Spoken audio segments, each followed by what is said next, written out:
Welcome to a new video. Amidst the rugged terrain of history, a figure emerges, his silhouette etched against the tumultuous backdrop of revolution. This is the enigmatic Che Guevara, a name that resonates with the relentless pursuit of justice and the indomitable spirit of rebellion. As we delve into his captivating story, we'll unveil the layers of this iconic symbol, exploring the complexities of his life, the fervor of his ideals, and the enduring legacy that continues to inspire and provoke. Join us on this journey through the turbulent chapters of Che's life, a story that transcends borders and generations. So don't go away.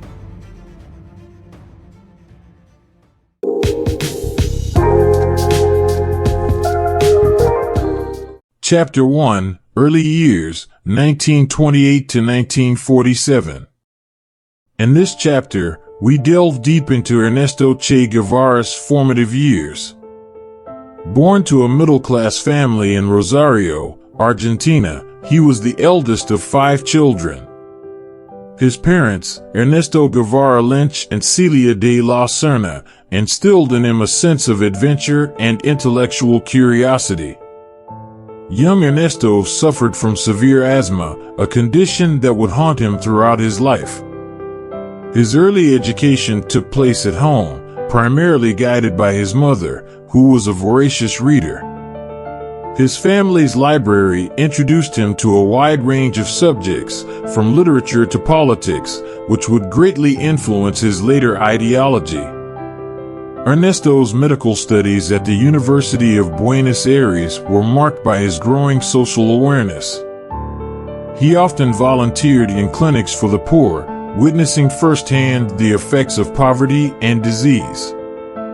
These experiences planted the seeds of his commitment to social justice. Chapter 2, Motorcycle Diaries, 1951 to 1952. This chapter explores Che's transformational journey across South America with his friend Alberto Granado. Their mode of travel was a beat-up Norton 500 motorcycle, and their adventures took them through Argentina, Chile, Peru, Colombia, and Venezuela. During this trip, Che encountered indigenous peoples and rural peasants, experiencing the stark contrast between their lives and the wealth of the urban elite.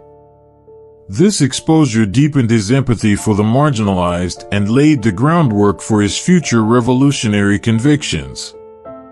His diary, published as the Motorcycle Diaries, became a key text in understanding his early political and social awakening. Chapter 3, Guatemala and Radicalization, 1953 to 1954. In Guatemala, Che witnessed the progressive Arbenz government's fall to a U.S.-backed coup. This was a pivotal moment in his life. He saw how American interests often undermined democratically elected governments in Latin America. This experience intensified his anti-imperialist beliefs. In Guatemala, Che also worked in a hospital, treating impoverished patients. His observations of the stark healthcare disparities fueled his determination to address these issues through revolution. Chapter 4, Joining Fidel Castro, 1955 to 1956. This chapter focuses on Che's meeting with Fidel Castro in Mexico, where they both shared a common revolutionary vision to overthrow Cuban dictator Fulgencio Batista. Che's medical expertise was a valuable addition to Castro's group. Their preparations included the acquisition of the yacht Granma and a group of 82 rebels. The journey to Cuba was treacherous, with many rebels perishing in the initial landing. However, this small band, including Che and Castro, survived and launched a guerrilla war against Batista's regime.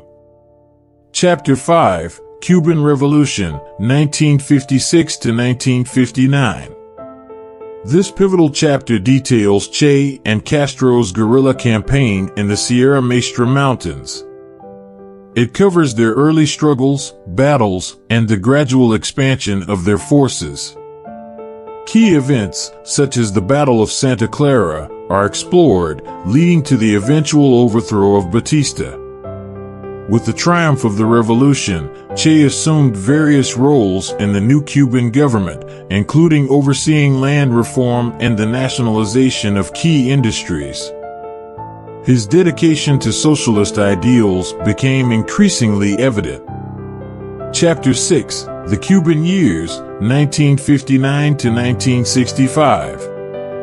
This chapter focuses on Che's influential years within the Cuban government. He played a central role in shaping the new Cuba, advocating for social and economic reforms. Under his leadership, Cuba made significant strides in education and healthcare, becoming a model for the developing world.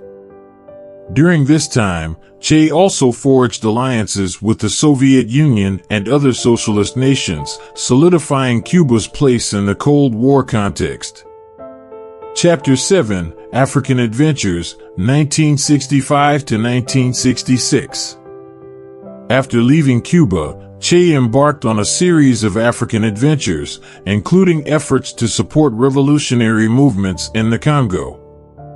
However, these endeavors were plagued by a lack of local support, inadequate resources, and internal conflicts, leading to his departure. He then turned his attention to Bolivia, where he believed a revolution was possible. Chapter 8, Bolivian Campaign and Capture, 1966 to 1967. This chapter chronicles Che's final revolutionary campaign in Bolivia. Despite his best efforts, the Bolivian campaign faced numerous challenges, including poor local support, rugged terrain, and the relentless pursuit by Bolivian and U.S. forces. Che and his small band of guerrillas were eventually cornered and captured by the Bolivian military. His capture marked the end of his revolutionary activities. Chapter 9, Death and Legacy, 1967-present.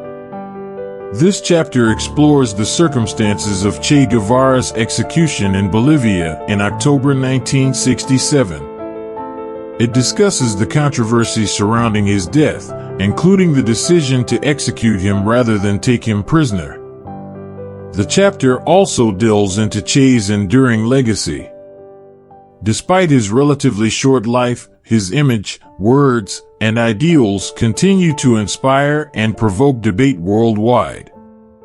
His iconic image, created by photographer Alberto Corda, has become one of the most recognizable symbols of revolution and resistance.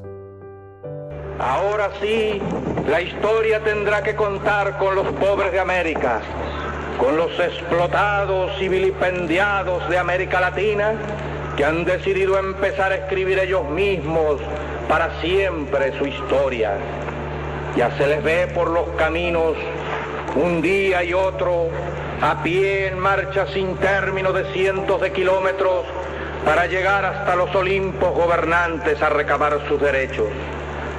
Porque esta gran humanidad ha dicho basta y ha echado a andar. Y su marcha de gigantes ya no se detendrá hasta conquistar la verdadera independencia por la que ya han muerto más de una vez inútilmente.